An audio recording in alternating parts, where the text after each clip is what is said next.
Ya, assalamualaikum warahmatullahi wabarakatuh.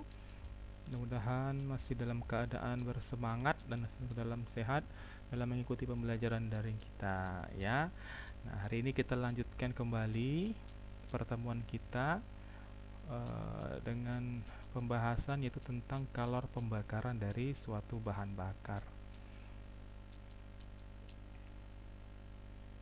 Kalau nanti ada yang kurang paham, diketikkan saja di dalam kolom komentarnya ya. Tapi saya rasa ini kan hanya teori ya. Kalau kalau yang kemarin itu kan perhitungan ya. Pasti mungkin ada beberapa di antara kalian yang kurang paham bagaimana cara menghitungnya, itu masih diwajarkan. Jadi silakan ditanyakan. Tapi ini saya rasa hanya sekedar teori saja. Saya harap bisa dipahami dengan baik ya. Nah, reaksi kimia yang digunakan itu untuk menghasilkan energi disebut sebagai reaksi pembakaran. Ya, ya kan kemarin ada reaksi pembentukan, ada reaksi penguraian, ada reaksi pembakaran, kemudian ada reaksi penetralan dan lain-lain sebagainya ya. Nah, ya, reaksi pembakaran itu reaksi yang cepat antara bahan bakar dengan oksigen yang disertai terjadinya api. Jadi perlu diingat di sini setiap yang namanya pembakaran itu harus ada oksigen. Kalau tidak ada oksigen maka tidak akan terjadi pembakaran. Jadi api itu tidak akan bisa hidup. Nah, apa namanya pembuktian ya, pembuktiannya bisa kalian lihatlah di YouTube atau kalian kerjakan sendiri. Yang lilin ya letakkan di dalam piring, tapi piringnya itu kalian isilah sedikit air ya ke dalamnya dan siapkan juga satu gelas bening yang agak sedikit besar. Nah, hidupkanlah lilinnya, kemudian setelah dia hidup, tutuplah eh, lilin itu dengan menggunakan gelas. Berarti maka nanti lilinnya akan mati ya, tidak hidup lagi. Kenapa itu? Itu menandakan bahwa di dalam ruangan itu tadi yang sudah ditutup, oksigennya sudah habis digunakan untuk proses pembakaran. Itulah menandakan bahwa yang namanya api itu bisa terbakar kalau ada ya oksigen. Kalau tidak ada oksigen maka tidak bisa dia terbakar. Ya, jadi kalau di ruang hampa tidak ada oksigen maka api kemungkinan tidak bisa hidup atau tidak ada ya. Nah, begitu. Em, apa lagi? Jadi bahan bakar utama ya dewasa ini itu adalah bahan bakar fosil atau yang berasal dari gas alam yang dari minyak bumi dan juga batu bara. Nah, bahan bakar fosil itu memerlukan waktu ribuan sampai jutaan tahun. Jadi dari tulang belulang dia tertanam di dalam tanah, kemudian akibat adanya tekanan tanah ya, kemudian adanya gaya gravitasi, maka lama kelamaan si fosil tulang belulang itu tadi akan mengeluarkan minyak ya, minyak sehingga bisa diambil minyak dari bumi, dari tanah ya, kemudian dihasilkanlah jadi dia bahan bakar fosil. Nah, jadi bahan bakar fosil itu terutama yang terdiri dari senyawa-senyawa hidrokarbon, yaitu senyawa yang hanya terdiri dari unsur karbon dan juga hidrogen saja. Nah, gas alam itu terdiri dari alkana suhu rendah, terutama dia ada metana, kemudian etana, propana, dan juga butana. Nah, seluruh senyawa itu merupakan gas yang tidak berbau ya. Gas metana, etana, propana, dan juga butana itu tidak berbau. Nah, jadi ke dalam gas alam ditambahkanlah suatu zat yang berbau tidak sedap seperti merkaptan. Nah, jadi dapat kita ketahui jika ada kebocoran. Jadi dia menyengat tuh. Tapi kalau misalnya dia hanya gas metana saja, kita tidak tahu kalau misalnya ada kebocoran di situ dan akhirnya ya habis saja gitu. Kita tidak sadar. Nah, gas alam dari beberapa sumber itu ada mengandung H2S. Jadi suatu kontaminan yang harus kita hilangkan sebelum gas bumi itu digunakan sebagai bahan bakar. Kenapa? Karena H2S itu dapat mencemari udara. Ya, jadi beberapa sumur gas juga itu mengandung banyak helium di dalamnya. Itu untuk gas alam. Sementara untuk minyak bumi, ya, itu adalah cairan yang mengandung ratusan macam senyawa. Itu minyak bumi. terutama senyawa-senyawa alkana dari metana hingga memiliki karbon mencapai 50-an. Nah, jadi dari minyak bumi diperolehlah bahan bakar LPG, yaitu liquid petroleum gas, ya. Kemudian ada bensin, ada minyak tanah, kerosin, solar, dan lain-lain sebagainya, bahan bakar yang sering kita gunakan sekarang. Pemisahan komponen minyak bumi yang dilakukan dengan destilasi bertingkat, ya. Jadi diambil dulu minyak buminya, lalu kita destilasi. Mana dia yang gampang untuk uh, yang gampang dia itu menguap, maka pada suhu rendah pun dia nanti akan langsung menguap, langsunglah dia terpisah berdasarkan suhunya masing-masing. Nah, sementara untuk batu bara, ya, itu adalah bahan bakar padat yang terutama terdiri atas hidrokarbon suhu tinggi. Jadi batu bara dan minyak bumi juga mengandung senyawa seperti oksigen, nitrogen, dan juga belerang. Nah, pembakaran batu bara ini menyebabkan polusi yang menghasilkan SO2 dan pada akhirnya akan menjadi hujan asam, ya. Nah, bahan bakar fosil itu terutama seperti minyak bumi telah digunakan dengan laju yang lebih cepat dibandingkan dengan proses pembentukannya. Kegunaannya lebih cepat habis dibanding membentuk atau ya, karena kan minyak bumi dari bahan bakar fosil itu kita harus menunggunya sampai jutaan tahun bahkan baru dia keluarlah minyak-minyak dari fosil itu. Sementara kita yang menggunakan kendaraan 1 liter saja 1 hari sudah bisa habis kita gunakan kan seperti itu.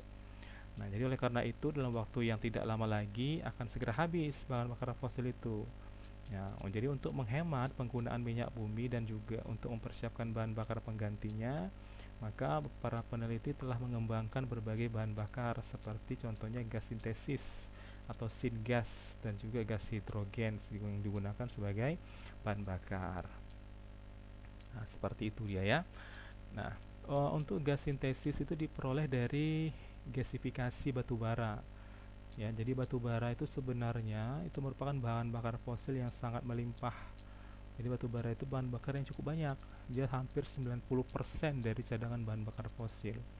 Tapi penggunaan batu bara ini menimbulkan banyak masalah seperti pencemaran udara, ya, atau polusi udara. Kemudian yang lebih hebat dibandingkan dengan bahan bakarnya tuh. Jadi di samping itu untuk keterbatasan penggunaannya karena bentuknya yang cukup padat, jadi kita agak sulit untuk menggunakan bahan bakar batu bara ini. Nah, jadi para ahli itu berusaha mengubah batu bara itu menjadi gas sehingga dia menggunakan lebih lebih lebih gampang dan juga lebih bersih.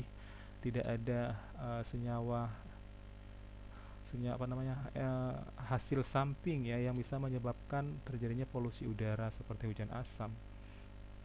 Nah, gasifikasi batu bara itu dilakukan dengan mereaksikan batu bara panas dengan uap air panas. Jadi proses itu berupa campuran gas CO2, H2, dan juga CH4. Nah, ini bisa kita lihat, jadi batu bara yang berupa padatan itu dibakar atau dipanaskan, ya. Kemudian menghasilkan batu bara yang mudah menguap itu dalam bentuk gas. Kemudian dipanaskan lagi, dia pada akhirnya akan menghasilkan gas CH4 dan juga karbon dalam bentuk padatan. Nah, karbon itu kan menjadi arang, ya. Nah, arang ini bereaksi dengan uap pada proses endoterm, ya, menjadi reaksi gas air, sering kita kenal sebagai reaksi karbon uap. Nah, jadi untuk membentuk bahan bakar campuran CO dan H2 ini yang disebut sebagai syngas, sintesis gas. Nah, inilah dia hasilnya. Jadi karbon ditambah air akan menghasilkan gas karbon monoksida dan juga gas hidrogen, ya, dimana entalpinya atau energinya yaitu sebesar 137 kilojoule. Nah, jadi bagaimanapun, ya, sintesis gas atau syngas ini memiliki nilai bahan bakar yang lebih rendah dibandingkan dengan gas metana. Contohnya saja campuran yang terdiri dari 0,5 mol CO, karbon monoksida, dan juga 0,5 mol gas H2, ya, untuk 1 mol sintesis gas. Jadi dia membebaskan energi sebesar sepertiga dari energi 1 mol metana. Dia hanya sepertiganya hasil dari pembakaran sintesis gas ini. Nah, kita bisa hitung, ya, melalui reaksi ini. setengah H2 ditambah seperempat O2 menghasilkan setengah H2O, di mana nilainya negatif 121, maka entalpi akhirnya adalah negatif 263 kJ. Nah, jadi untuk bagaimana caranya untuk menaikkan nilai dari bahan bakar sintesis gas itu agar minimum ya, minimal sama dengan gas metana, jadi dapat diubah menjadi bahan bakar yang lain. Contohnya seperti metana ya. Nah, pada reaksi perubahan karbon monoksida itu tadi, ya, yang juga sering disebut sebagai perubahan gas air, sebagian dari karbon monoksida itu bereaksi dengan uap berlebih untuk membentuk gas karbon dioksida dan juga air. Jadi dia direaksikan dengan gas air yang cukup berlebih sehingga pada akhirnya dia akan berikatan menghasilkan CO2 dan ditambah dengan gas H2. Nah, ini nilai entalpinya menghasilkan energi sebesar 41 kJ. Lalu karbon dioksida itu menguap dan gas H2 juga memperkaya campuran reaksi untuk membentuk suatu metana dan juga uap air. Nah, jadi CO ditambah dengan H2 akan menghasilkan CH4 dan juga uap air, di mana energi yang dihasilkan sebesar 206 kJ di sini. Nah, lalu pengeringan campuran itu tadi yaitu produk menghasilkan gas alam sintesis atau sintetik atau SNG, yaitu synthetic natural gas. Nah, dengan demikian melalui proses 3 langkah itu tadi ya, reaksi, maka batu bara itu dapat kita rubah menjadi metana melalui beberapa 3 tahapan itu tadi. Nah, untuk bahan bakar sintesis lainnya yang juga banyak dipertimbangkan itu adalah bahan bakar hidrogen ya. Jadi hidrogen cair yang bersama-sama dengan oksigen cair sudah digunakan pada pesawat ulang-alik sebagai bahan bakar roket pendorongnya. Kemudian pembakaran hidrogen itu sama sekali tidak memberi dampak negatif pada lingkungan ya, karena hasil pembakarannya itu adalah air. Nah, jadi hidrogen itu dibuat dari penguraian air dengan menggunakan energi listrik.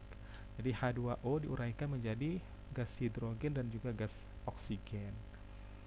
Nah, jadi walaupun ya biaya penguraian air dengan menggunakan listrik relatif mahal, namun jika metode masa depan untuk membangkitkan listrik itu membuktikan ternyata sangat ekonomis ya, maka laut menyediakan sumber bahan material yang tidak akan habis-habisnya.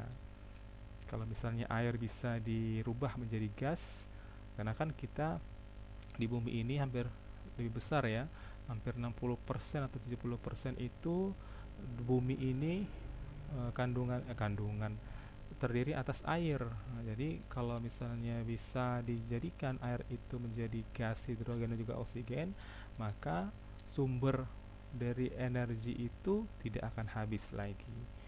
Kalau selama ini kita berharap dari fosil, yang dimana fosil itu baru bisa menghasilkan minyak bumi kalau sudah tertanam ya, terpendam di dalam tanah itu berjuta-juta tahun. Nah, apabila energi yang digunakan untuk menguraikan air tersebut berasal dari bahan bakar fosil, nah jadi maka hidrogen bukanlah bahan bakar yang komersil. Tapi saat ini sedang dikembangkan penggunaan energi nuklir dan juga energi surya.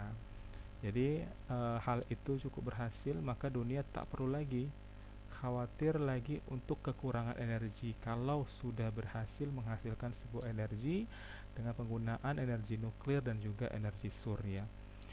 Matahari ya, matahari yaitu merupakan sumber energi terbesar daripada bumi.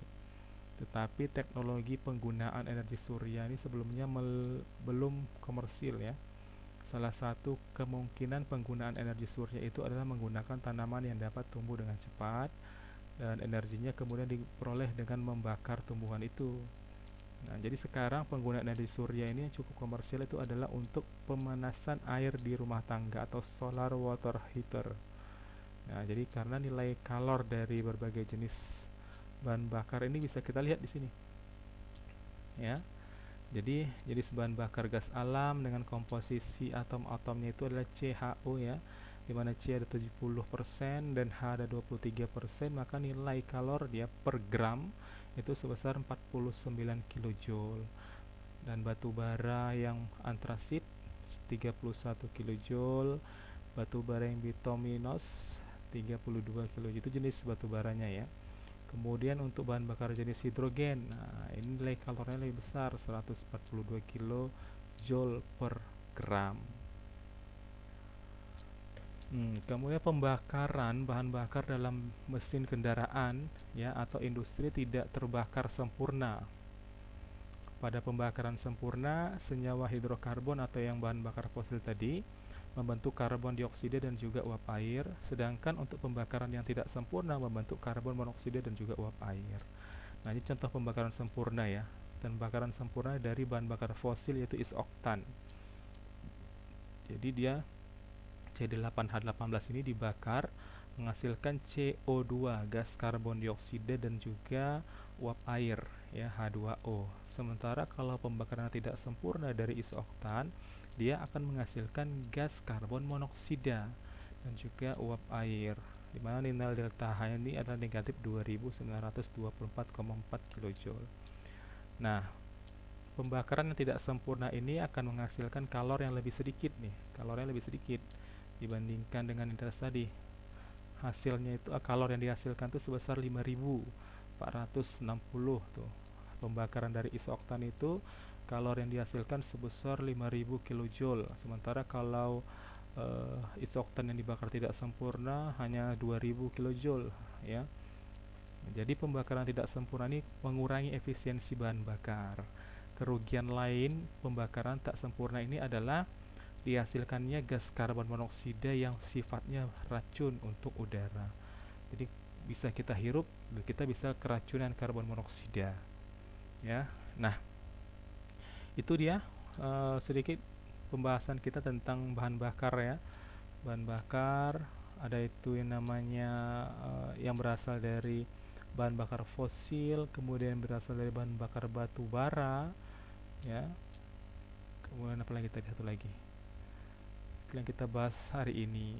Mudah-mudahan dapat dipahami semuanya ya, dapat dimengerti untuk pembahasan kita itu tentang kalor pembakaran dari bahan bakar. Jadi tadi ada bahan bakar fosil, ini dia.